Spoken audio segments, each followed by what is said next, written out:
Transformaciones triples de fase. Tecnología de los materiales. A continuación, vamos a analizar un diagrama de aleaciones con mezclas heterogéneas. En este caso, un diagrama plomo-estaño.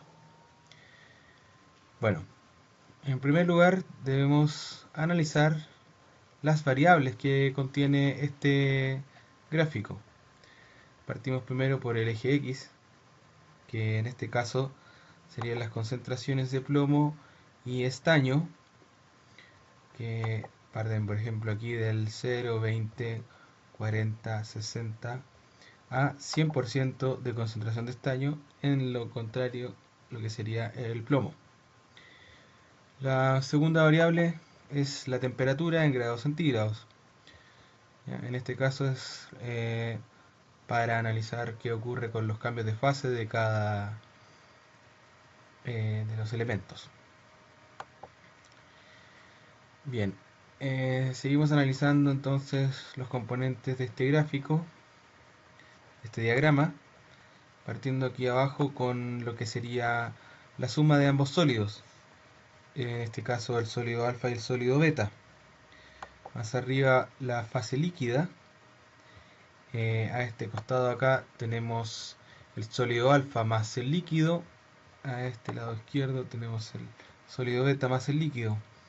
En estos espacios de aquí tenemos el sólido beta y a aquel lado acá el sólido alfa. Bien, otra cosa importante que debemos destacar en este diagrama es el punto eutéctico. En este caso, este punto constituye la transformación de solidificación completa del líquido.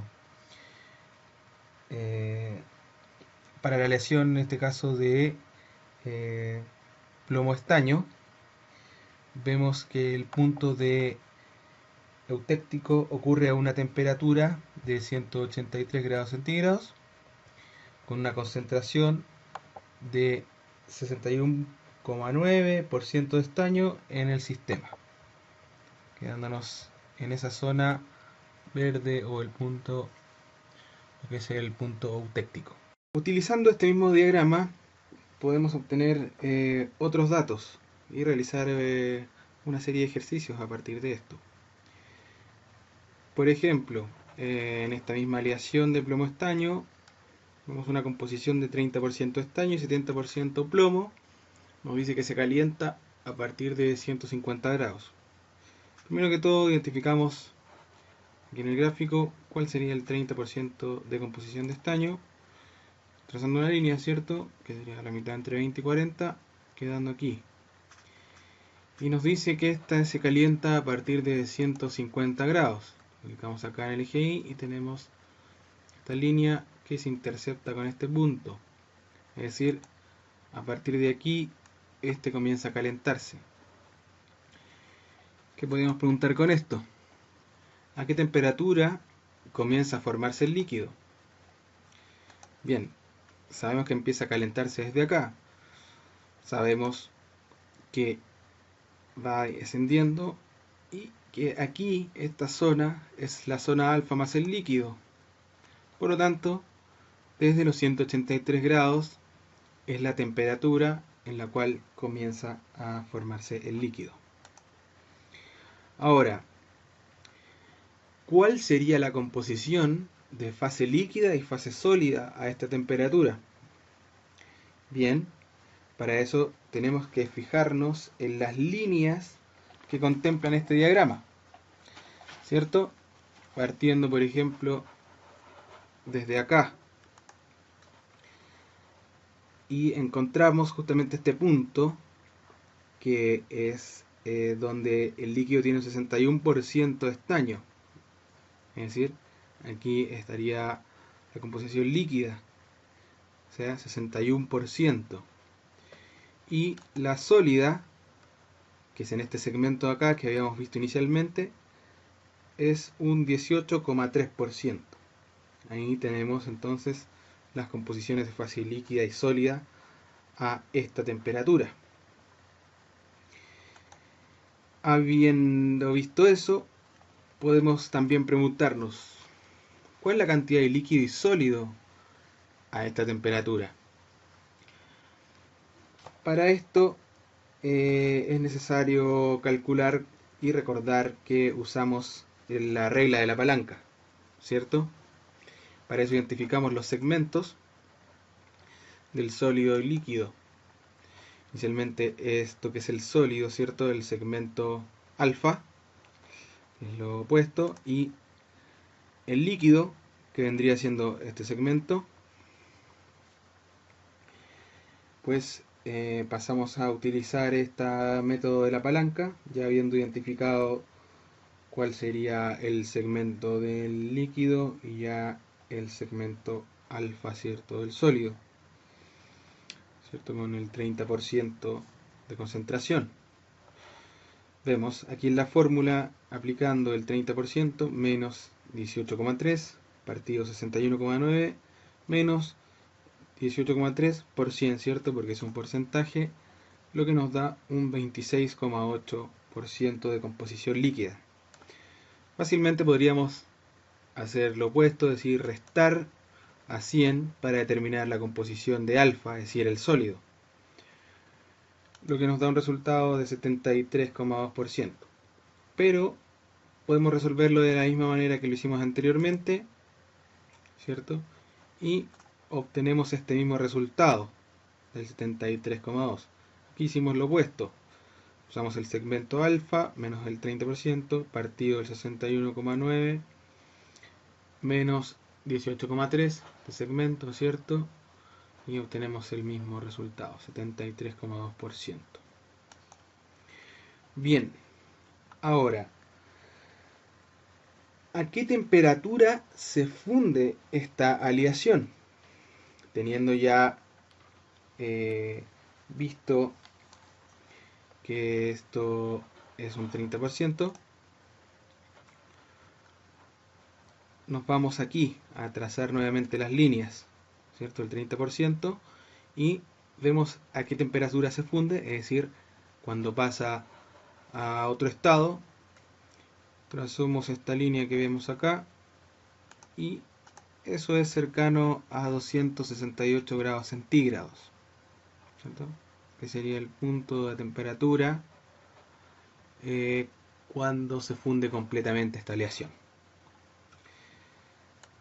Bien, otra pregunta que podemos hacernos es cuál es la composición de la última parte sólida antes de que se complete la fusión.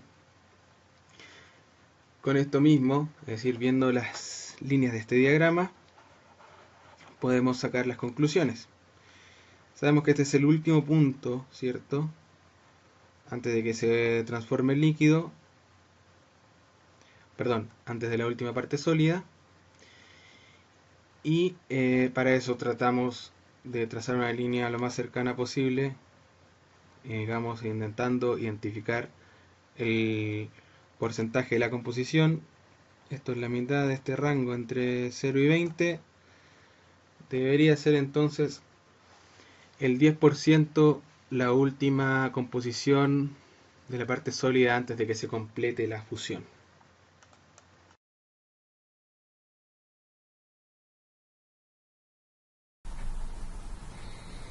Diagramas de fases con transformaciones triples: eutéctica, eutectoide, monotéctica, peritéctica y peritectoide. Para introducir al tema, quisiera retomar puntos anteriores, como por ejemplo un diagrama de fase adaptado al eutérico. Podríamos describir brevemente que tenemos un compuesto alfa y un compuesto beta. Cuando la mezcla de ellos dos se llama alfa más beta, que serían de dos sólidos. Una vez que comienza a subir la temperatura en esta línea recta, se puede ver claramente que en este punto podemos encontrar todo tipo de componentes sólidos, alfa más beta, más el componente líquido, y en este sector podremos decir que tenemos el líquido más alfa, en este líquido más beta. Este punto lo podemos definir como punto eutéctico por el motivo que podemos encontrar todos los estados: líquido y una porción de alfa más beta. Con esta pequeña introducción podremos pasar a la descripción de las siguientes fases. Para no presentar todo el gráfico ahora en este rectángulo, aparecerán los gráficos de esta forma, que es más representativa de las distintas fases. Tenemos la fase eutéctica, como lo mostramos anteriormente, solamente vamos a dejar este pedazo. La peritéctica, monotéctica, eutectoide, peritectoide. Para entender esta variada gama de palabras, lo más fácil es dar el origen de ellas y así hacer un análisis más profundo. Podríamos partir por eutéctica. Eutec viene de la palabra una fase o un sector, eica de líquido, líquido. Entonces, como dice acá, L más alfa más beta, L más alfa más beta, quiere decir que viene de un líquido, pasa a una fase compuesta por alfa y beta, que aquí se grafica fácilmente. Peritéctica. Peri significa dos fases, más una líquida a una fase beta. En este caso, si ustedes observan, tenemos alfa más el líquido que cambia a una fase beta. Recuerden, peri, dos fases, ica de líquido. Monotéctica. Monotéctica dice que viene de un líquido, pero pasa a una fase de líquido más alfa, una fase más un sólido. Monotéctica, esa acabamos de pegar. Eutectoide. Eutectoide viene de la palabra, igual que anteriormente, una fase, más todo lo que lleva la última terminología oide, que es sólido. Si ustedes lo ven, viene de una fase y hacia una alfa más beta. Aquí está, eutectoide. De ahí, alfa más beta. Peritectoide. Igual que el anterior, dice que son dos fases más sólido, dos fases de sólido, dos fases de sólido a un componente I, dos fases de sólido a un componente I.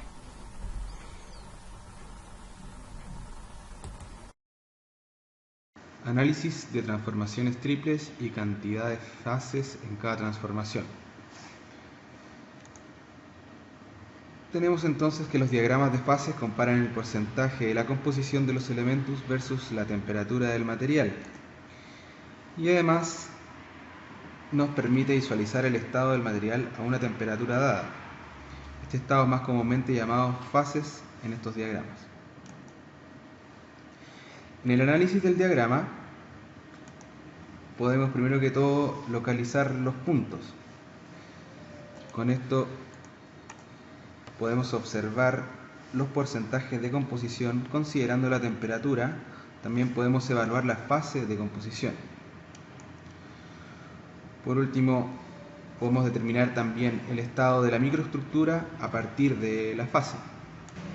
Bien, en la identificación de fases, inicialmente tenemos que identificar las fases presentes en este diagrama. Después referenciar las líneas de las distintas fases, en este caso líquido, sólido, sólido, líquido. Después observar la aparición de fases al variar la temperatura.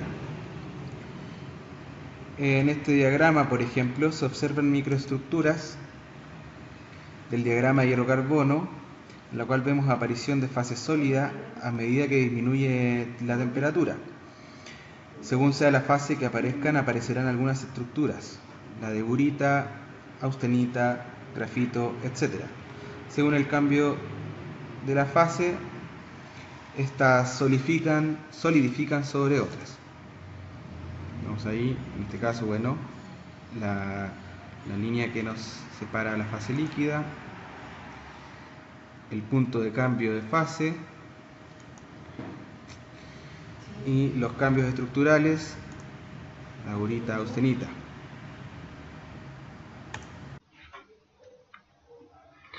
Compuestos intermetálicos. ¿Qué es un compuesto intermetálico? Está formado por dos o más elementos metálicos que producen una nueva fase con su composición, estructura cristalina y características propias. Más bien, aleaciones homogéneas que tienen propiedades y composición definida. Algunos ejemplos de un compuesto intermetálico está el latón, el duraluminio, también se encuentra el aluminuro de níquel, entre otros. Los materiales intermetálicos poseen una estructura cristalográfica con orden de largo alcance, que en unos compuestos puede mantenerse hasta la temperatura de fusión y en otros puede desordenarse a una temperatura característica más baja. Existen dos tipos de compuestos intermetálicos: estequiométricos, composición fija, se presentan en el diagrama de fases con una recta vertical, y no estequiométricos, intervalo de composiciones, se les llama soluciones sólidas intermedias. Algunas propiedades de los compuestos intermetálicos: mantienen su resistencia, baja ductilidad a elevadas temperaturas, energía de activación alta, buena resistencia, tiene estructuras cristalinas ordenadas, esto que hace que dificulte el movimiento de las dislocaciones. Algunas aplicaciones de los compuestos intermetálicos: aviones supersónicos, motores de reacción, aviones comerciales, microelectrónica y superconductores. Algunos compuestos intermetálicos.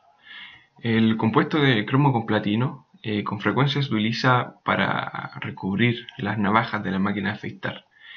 Esto se hace para darle una mayor dureza a la navaja, lo que permite que puedan conservar su filo por un periodo más prolongado. También está el compuesto de cobalto con samario, que se utiliza en los imanes permanentes de los audífonos ligeros y en las bocinas debido a su gran fuerza magnética por unidad de peso.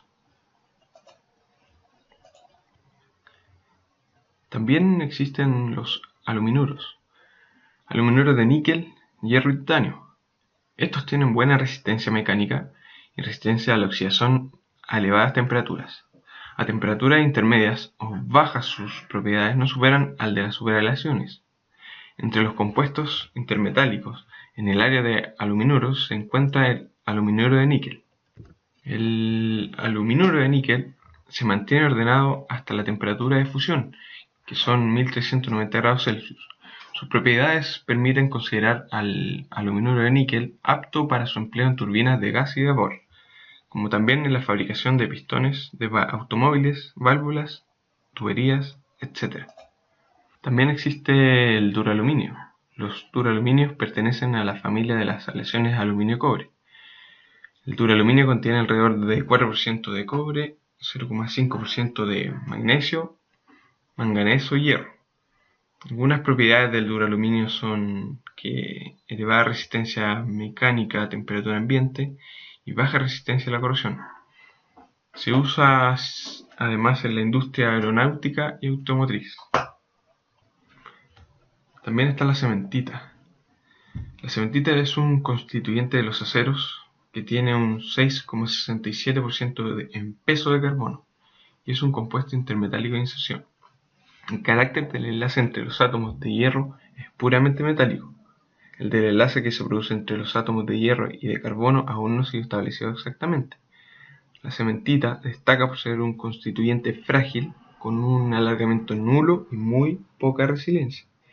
Como la cementita es muy dura y frágil, no es posible de utilizarla para operaciones de laminado o forja, debido a su dificultad para ajustarse a concentraciones de esfuerzos.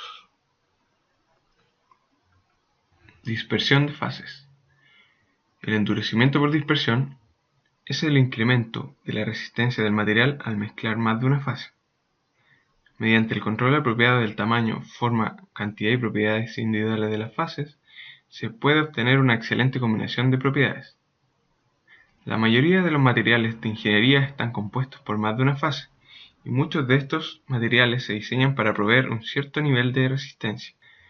En las aleaciones endurecidas por dispersión simples, se introducen partículas pequeñas de una fase, que por lo general son muy resistentes y duras, en una segunda fase, la cual es más débil pero más dúctil. En las aleaciones endurecidas por dispersión simples, se introducen partículas pequeñas de una fase, que por lo general son muy resistentes y duras, en una segunda fase, la cual es más débil pero más dúctil. A la fase blanda, por lo general continua y presente en mayores cantidades, se llama matriz. A la fase de endurecimiento se la conoce como una fase dispersa o precipitado. Para que ocurra el endurecimiento por dispersión, la fase dispersa o precipitado debe ser lo suficientemente pequeña para proveer obstáculos efectivos al movimiento de las dislocaciones. En la mayoría de las aleaciones, el endurecimiento por dispersión se produce por medio de transformaciones de fase. Nosotros por ahora nos concentraremos en el estudio de una transformación de solidificación por medio de la cual se solidifica un líquido para formar de manera simultánea dos fases sólidas. A este fenómeno se lo llama reacción eutética. Más adelante veremos la reacción eutectoide, en la cual una fase sólida reacciona para formar de manera simultánea dos fases sólidas distintas. Esta reacción es la clave para el control de las propiedades de los aceros. Consideraciones para un endurecimiento por dispersión. La matriz deberá ser blanda y dúctil y el precipitado debe ser duro y resistente. ¿Por qué? Porque el precipitado interfiere con el deslizamiento de las dislocaciones, en tanto que la matriz proporciona por lo menos cierta utilidad a la aleación. Otra consideración para un endurecimiento por dispersión es que el precipitado duro debe ser discontinuo, en tanto que la matriz blanda y dúctil debe ser continua, porque si el precipitado fuera continuo, se propagarían grietas a lo largo de toda la estructura. Sin embargo, las grietas en el precipitado discontinuo y frágil son retenidas en la interfase precipitado-matriz. Otra consideración es que las partículas de precipitado deben ser pequeñas y numerosas, incrementando la posibilidad de que interfieran en el proceso de deslizamiento. Esto porque al ser pequeñas y numerosas se incrementan las probabilidades de que interfieran con el proceso de deslizamiento, dado que el área de interfaces aumente de manera significativa. Otra consideración es que las partículas de precipitado deben ser redondas en vez de forma puntiaguda de aguja, ya que la forma redonda es menos propensa a iniciar grietas o actuar como muesca. Finalmente, grandes cantidades de precipitado incrementan la resistencia de la aleación, ya que mayor cantidad de partículas duras favorecen la resistencia de la aleación.